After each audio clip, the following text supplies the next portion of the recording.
Hello friends, welcome to Studykar. मैं हूं आपका दोस्त प्रभाकर। आज के इस लेक्चर में हम डिस्कस करेंगे 13 जुलाई 2023 के मोस्ट इंपॉर्टेंट करंट अफेयर्स के क्वेश्चन। तो आप इस पूरे लेक्चर को बहुत ही ध्यान से लास्ट तक जरूर देखिएगा।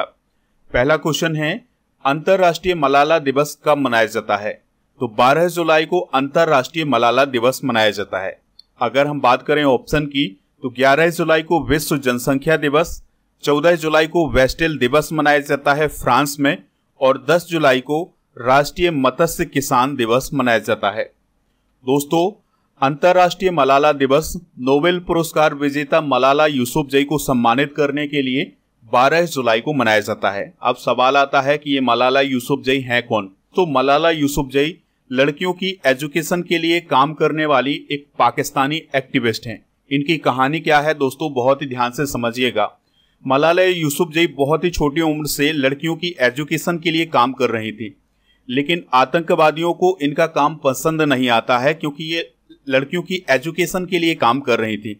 आतंकवादियों के द्वारा इन्हें वार्निंग दी गई कि ये लड़कियों की एजुकेशन के लिए कार्य न करें, लेकिन फिर भी इन्होंने अपना काम जारी रखा। 2012 में इन पर आतंकवादियों ने हमला किया, बुरी तरह से ये घायल हो गई। बाद में इनकी जान बच गई थी। इसके बाद इन्हें 2014 में कैलाश सत्यार्थी के साथ नोबेल शांति पुरस्कार दिया गया था। यानी भारत के जो कैलाश सत्यार्थी हैं उनके साथ मलाला यूसुफजई को 2014 में नोबेल शांति पुरस्कार दिया गया था। 2023 में अंतरराष्ट्रीय मलाला दिवस मनाया जा रहा है। उसकी थीम क्या है? तो उसकी थीम है आई एम मलाला। 12 जुलाई को नाबार्ड स्थापना दिवस भी मनाया जाता है। यहाँ पर बात आई है नाबार्ड की, तो नाबार्ड का फुल फॉर्म क्या होता है? National bank for agriculture and rural development. दोस्तों, इसकी स्थापना हुई थी 12 जुलाई 1982 को। इसके वर्तमान में अध्यक्ष हैं केबी साजी। इसका हेडक्वार्टर है मुंबई में, और यह जो नाबार्ड है यह मुख्य रूप से देश के ग्रामीण क्षेत्र पर ध्यान केंद्रित करने वाला एक डेवलपमेंट बैंक है। आप इस लेक्चर को बहुत ही ध्यान से लास्ट तक देखिएगा। लास्ट में आपसे एक क्वेश्चन पूछा जाएगा जिसका आंसर आपको कमेंट बॉक्स में देना है। चैनल पर अगर आप पहली बार आए हैं तो सब्सक्राइब कर लें, बेल आइकन भी दबा लें, जिससे आपको समय पर सबसे पहले नोटिफिकेशन मिल सकेगा। पीडीएफ अगर आपको डाउनलोड करना है इस लेक्चर का तो वो मिलेगा हमारे टेलीग्राम चैनल पर। आप टेलीग्राम पर जाइए, स्टडीकर ऑफिशियल आप सर्च करेंगे तो हमारा चैनल मिल जाएगा। ज्वाइन करेंगे तो आपको पीडीएफ भी मिल जाएगा।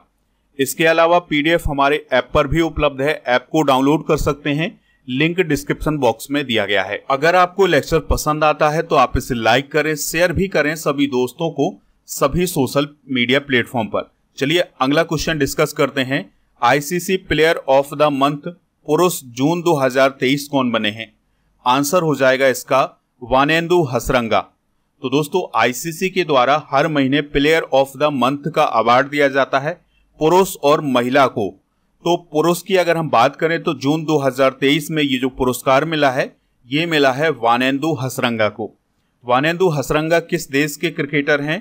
तो वह श्रीलंका के क्रिकेटर हैं। तो उन्हें ICC player of the month चुना गया है जून 2023 के लिए। इसके अलावा महिलाओं की बात करें तो जो ऑस्ट्रेलिया की ऑलराउंडर हैं एशले गार्डनर, उन्हें प्लेयर ऑफ द मंथ चुना गया है महिलाओं की श्रेणी में। एशले गार्डनर ने एक और रिकॉर्ड बनाया है कि उन्होंने प्लेयर ऑफ द मंथ का अवार्ड 3 बार जीता हुआ है। कितने बार दोस्तों? 3 बार। और वो ऐसा करने वाली पहली क्रिकेटर बन गई हैं। तो यहाँ पर प्लेयर ऑफ द मंथ पुरुष और प्लेयर ऑफ द मंथ महिला दोनों दिए गए हैं। तो इनको अगर आप नोट करना चाहें तो नोट कर सकते हैं। बाकी आपको याद रखना है कि इस साल केवल एक भारतीय क्रिकेटर है जिसे प्लेयर ऑफ द मंथ का पुरस्कार मिला है, वो है शुभमन गिल। इन्हें जनवरी 2023 में प्लेयर ऑफ द मंथ चुना गया था। तो बात आई थी आईसीसी की। तो आईसीसी का जो फुल फॉर्म होता है वो होता है इंटरनेशनल क्रिकेट काउंसिल या अंतरराष्ट्रीय क्रिकेट परिषद। इसकी स्थापना कब हुई थी? 15 जून 1909 को हुई थी। इसका जो हेडक्वार्टर है वो है दुबई यूएई में। इसके जो वर्तमान अध्यक्ष हैं वो है ग्रेग वार्कले और सीईओ हैं जियोफ एलार्डिस। यह क्रिकेट के लिए एक गवर्निंग बॉडी के रूप में काम करती है। स्पोर्ट्स की बात आई है तो स्पोर्ट्स से रिलेटेड कुछ इंपॉर्टेंट करंट अफेयर्स डिस्कस करते हैं। तो अभी हाल ही में बैडमिंटन का जो कनाडा ओपन है उसमें जो पुरुष एकल का खिताब था वो खिताब किसने जीता है? लक्ष्य सेन ने जीता है। इसके अलावा नीदरलैंड ने FIH हॉकी प्रो लीग 2022-23 का खिताब अभी अपने नाम किया है। आधव अर्जुन को बास्केटबॉल फेडरेशन ऑफ इंडिया का अध्यक्ष चुना गया है। सैफ चैंपियनशिप 2023 का खिताब अभी हाल ही में भारत ने जीता है। कैरेबियाई प्रीमियर लीग का हिस्सा बनने वाली पहली भारतीय क्रिकेटर कौन बनी है? श्रेयांका पाटिल। और मैक्स वेरस्टैपेन ने ऑस्ट्रियाई ग्रैंड प्रिक्स 2023 का खिताब अभी हाल ही में जीता है। नेक्स्ट क्वेश्चन है, किस संगठन के महासचिव शेख मोहम्मद बिन अब्दुल करीम भारत की यात्रा पर आए हैं? आंसर हो जाएगा मुस्लिम वर्ल्ड लीग। तो मुस्लिम वर्ल्ड लीग के जो सेक्रेटरी जनरल हैं शेख मोहम्मद बिन अब्दुल करीम, तो वो भारत की यात्रा पर आए हुए हैं। 5 दिन की उनकी यात्रा है। 10 जुलाई को उनकी यात्रा शुरू हुई है। और दोस्तों इसके अलावा उन्होंने 11 जुलाई को इंडिया इस्लामिक कल्चरल सेंटर में आयोजित एक कार्यक्रम को संबोधित किया है। वो धार्मिक नेताओं से मिल रहे हैं, शिक्षाविदों से मिल रहे हैं और इसके अलावा जो इंडिया के पॉलिटिशियन हैं उनसे भी मिल रहे हैं। दोस्तों डॉक्टर अल इस्सा ने कहा है कि जो भारत है वो दुनिया को शांति का संदेश भेज सकता है। तो ये उनके संबोधन की प्रमुख बात थी। बात करते हैं मुस्लिम वर्ल्ड लीग की, तो इसकी स्थापना 18 मई 1962 को हुई थी। इसका हेडक्वार्टर याद रखिएगा मक्का शहर सऊदी अरब में है। मुस्लिम वर्ल्ड लीग का जो उद्देश्य है वो है इस्लाम और कुरान और सुन्नत में प्रस्तुत उदारवादी मूल्यों को बढ़ावा देना। प्रमुख अंतर्राष्ट्रीय संगठनों के प्रमुख भी डिस्कस करते हैं। तो दोस्तों UNO के महासचिव कौन है? Antonio Guterres. WHO के महानिदेशक हैं टेड्रोस अदनॉम। ILO के महानिदेशक हैं गिलबर्ट होंगवो। यूनेस्को की महानिदेशक हैं आंद्रे एनजोले। और WTO की महानिदेशक हैं ओकोंजो इवेला। यूनिसेफ की प्रमुख हैं कैथरीन रसेल। और वर्ल्ड बैंक के अध्यक्ष कौन हैं? अजय बंगा। अगला प्रश्न है, गोल्डमैन सैक्स रिसर्च के अनुसार भारत किस वर्ष तक विश्व की दूसरी सबसे बड़ी अर्थव्यवस्था बन जाएगा? आंसर हो जाएगा 2075 तक। तो दोस्तों अभी हाल ही में गोल्डमैन सैक्स रिसर्च के अनुसार एक रिपोर्ट जारी की गई है और उसमें यह बताया गया है कि भारत जो है दुनिया की दूसरी सबसे बड़ी अर्थव्यवस्था बन जाएगा 2075 तक। अब सवाल आता है कि भारत का नंबर वर्तमान में किस नंबर पर है? तो वो है 5वां नंबर। यानी भारत जो है वर्तमान में विश्व की 5वीं सबसे बड़ी अर्थव्यवस्था है। और वर्तमान में भारत की जो अर्थव्यवस्था है वो है 3.2 ट्रिलियन डॉलर की। वर्तमान में अगर हम शीर्ष देशों की अर्थव्यवस्था की बात करें तो पहले स्थान पर अमेरिका की अर्थव्यवस्था है 23.3 ट्रिलियन डॉलर के साथ। फिर दूसरे नंबर पर है चाइना की अर्थव्यवस्था 17.7 ट्रिलियन डॉलर के साथ। तीसरे स्थान पर है जापान की अर्थव्यवस्था 4.9 ट्रिलियन डॉलर के साथ। और चौथे नंबर पर है जर्मनी की अर्थव्यवस्था 4.3 ट्रिलियन डॉलर के साथ। और फिर दोस्तों 5वें स्थान पर है भारत की अर्थव्यवस्था 3.2 ट्रिलियन डॉलर के बाद। और भारत के बाद आती है अर्थव्यवस्था ब्रिटेन की 3.1 ट्रिलियन डॉलर के साथ। नेक्स्ट क्वेश्चन है, भारत और किस देश ने रुपए में द्विपक्षीय व्यापार शुरू किया है? आंसर हो जाएगा बांग्लादेश। तो अभी भारत और बांग्लादेश के द्वारा ये निर्णय लिया गया है कि उनके बीच में जो बायलैटरल ट्रेड होगा या द्विपक्षीय व्यापार होगा उसमें रुपए का भी यूज किया जाएगा। ठीक है, तो इस कदम का उद्देश्य ये है कि रुपए की वैल्यू को बढ़ाया जाए। दोस्तों 11 जुलाई को भारत और बांग्लादेश के द्वारा ये निर्णय लिया गया है कि जो अमेरिकी डॉलर है उसके साथ साथ रुपए में भी व्यापार किया जाएगा। अगर हम बात करें बांग्लादेश की तो दोस्तों बांग्लादेश दक्षिण एशिया में भारत का सबसे बड़ा व्यापारिक भागीदार है और भारत एशिया में बांग्लादेश का दूसरा सबसे बड़ा व्यापारिक भागीदार है। बांग्लादेश भारत के साथ रुपए में व्यापार करने वाला 19वां देश बन गया है। यानी कि अब तक 18 देश ऐसे हैं जिन्होंने रुपए में व्यापार करने पर सहमति जताई है और बांग्लादेश 19वां देश बना है जो कि रुपए में व्यापार करेगा भारत के साथ। बात आई है बांग्लादेश की, तो इसकी जो कैपिटल है वो है ढाका। प्रधानमंत्री हैं शेख हसीना और यहाँ के जो राष्ट्रपति हैं वो कौन है? मोहम्मद शहाबुद्दीन। और यहाँ की करेंसी याद रखिएगा टका है। और अभी हाल ही में भारत और अमेरिका के बीच में टाइगर शार्क 40 एक नौसेना अभ्यास आयोजित किया गया था बांग्लादेश के चट्टोग्राम में। और अभी हाल ही में भारतीय रेलवे ने बांग्लादेश को 20 ब्रॉड गेज इंजन सौंपे हैं। दोस्तों यहां पर बांग्लादेश की बात आई है तो एक क्वेश्चन और बनता है कि भारत के वो कौन कौन से राज्य हैं जिनकी सीमा बांग्लादेश से लगती है। तो वो राज्य हैं पश्चिम बंगाल, असम, मेघालय और इसके अलावा मिजोरम और त्रिपुरा की सीमा भी इससे लगती है। ठीक है, तो ये राज्य जो हैं जरूर आप नोट करिएगा। अगला प्रश्न है, भारत की पहली क्षेत्रीय आर्टिफिशियल इंटेलिजेंस न्यूज एंकर का नाम क्या है? आंसर हो जाएगा लिसा। तो दोस्तों अभी हाल ही में ओडिशा टीवी के द्वारा एक ऐसी न्यूज एंकर लॉन्च की गई है जो आर्टिफिशियल इंटेलिजेंस पर आधारित है और इस न्यूज एंकर का नाम क्या रखा गया है? लिसा रखा गया है। और दोस्तों यह न्यूज एंकर उड़िया में और अंग्रेजी में दोनों में समाचार बताने वाली है। ठीक है, इसी प्रकार की घटना हुई थी कुवैत में। तो दोस्तों कुवैत न्यूज ने अपना पहला आर्टिफिशियल इंटेलिजेंस पर आधारित न्यूज एंकर प्रस्तुत किया था जिसका नाम था फेधा। ठीक है, तो दोस्तों भारत में प्रथम की बात कर लेते हैं। तो 2023 में भारत में जो प्रथम घटनाएं घटित हुई हैं उनको डिस्कस करते हैं। तो भारत का पहला वानिकी विश्वविद्यालय कहाँ खोला गया है? तेलंगाना में। हर घर जल प्रमाणन प्राप्त करने वाला पहला राज्य कौन है? गोवा। भारत का पहला स्वदेश निर्मित विमान वाहक पोत कौन है? INS विक्रांत है। गूगल द्वारा यातायात डेटा सार्वजनिक करने वाला पहला शहर कौन है? औरंगाबाद।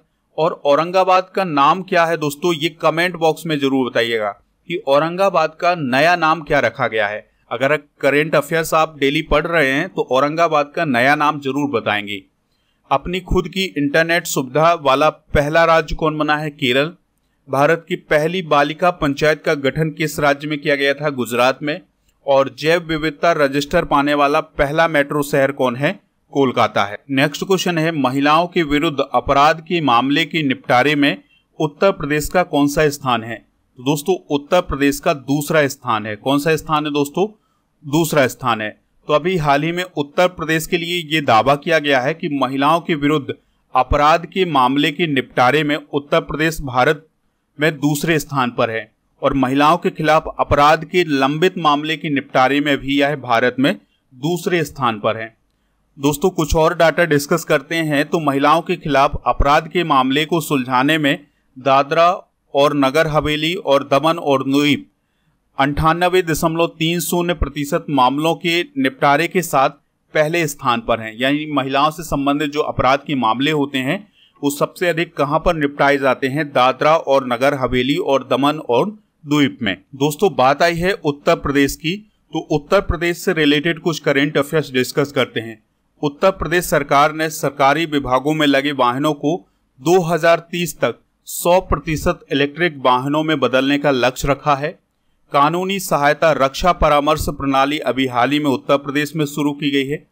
उत्तर प्रदेश में अभी हाल ही में नंद बाबा दुग्ध मिशन योजना शुरू की गई है। ऑपरेशन कन्वेक्शन उत्तर प्रदेश में शुरू किया गया है। उत्तर प्रदेश की जेलों का नाम बदलकर सुधार गृह किया गया है और उत्तर प्रदेश में ऑनलाइन शिक्षा कार्यक्रम पहल का उद्घाटन किया गया है। अगला क्वेश्चन है, SBI कार्ड के MD और CEO के रूप में किसे नियुक्त किया गया है? तो दोस्तों अभिजीत चक्रवर्ती को SBI कार्ड के MD और CEO के रूप में नियुक्त किया गया है। तो SBI cards and payment services ने अभिजीत चक्रवर्ती को 2 साल के लिए MD और CEO नियुक्त किया है। दोस्तों अगर हम बात करें अभिजीत की तो वह वर्तमान में SBI में डिप्टी MD हैं। स्टेट बैंक ऑफ इंडिया की भी बात कर लेते हैं तो इसकी स्थापना 1 जुलाई 1955 को हुई थी। हेडक्वार्टर इसका मुंबई महाराष्ट्र में है। इसके जो वर्तमान में प्रेसिडेंट हैं वो हैं दिनेश कुमार खारा और यह एक सार्वजनिक क्षेत्र का बैंक है। नेक्स्ट क्वेश्चन है, ऑनलाइन गेमिंग और कसिनो के लेन देनों पर कितने प्रतिशत GST लगाया गया है? आंसर हो जाएगा 28%। तो दोस्तों अभी हाल ही में GST काउंसिल की बैठक हुई और उसमें ये निर्णय लिया गया है कि ऑनलाइन गेमिंग में जो पेमेंट किया जाता है या कसिनो में जो पेमेंट किया जाता है, लेन देन किया जाता है, तो उस पर 28% GST लगाई जाएगी। और कुछ और निर्णय लिए गए हैं जैसे बिना पके बिना तले हुए एक्सट्रूडेड स्नैक पैलेट पर GST की जो दरें हैं वो 18% से घटा करके 5% कर दी गई हैं। मछली में घुलनशील पेस्ट पर भी GST दरें 18% से घटा करके 5% कर दी गई हैं। ठीक है। और ऑनलाइन गेमिंग, घोड़दौड़ और कसिनो पर 28% टैक्स लगेगा। जीएसटी की बात आई है तो जीएसटी का जो फुल फॉर्म होता है वो क्या होता है दोस्तों? Goods and service tax. इसे हम हिंदी में वस्तु एवं सेवा कर के नाम से जाना जाता है। तो जीएसटी को सबसे पहले फ्रांस में लागू किया गया था। भारत का जो जीएसटी है वो कनाडा के मॉडल पर आधारित है। भारत में जीएसटी विजय केलकर समिति की सिफारिश के आधार पर लागू की गई है और भारत में जीएसटी 1 जुलाई 2017 को लागू की गई थी। जीएसटी को लागू करने वाला सबसे पहला राज्य कौन है? असम है और जीएसटी को अनुच्छेद 279 के तहत लागू किया गया है। अगला प्रश्न है, रक्षा मंत्री राजनाथ सिंह ने किस देश में HAL के क्षेत्रीय कार्यालय का उद्घाटन किया है? आंसर हो जाएगा मलेशिया।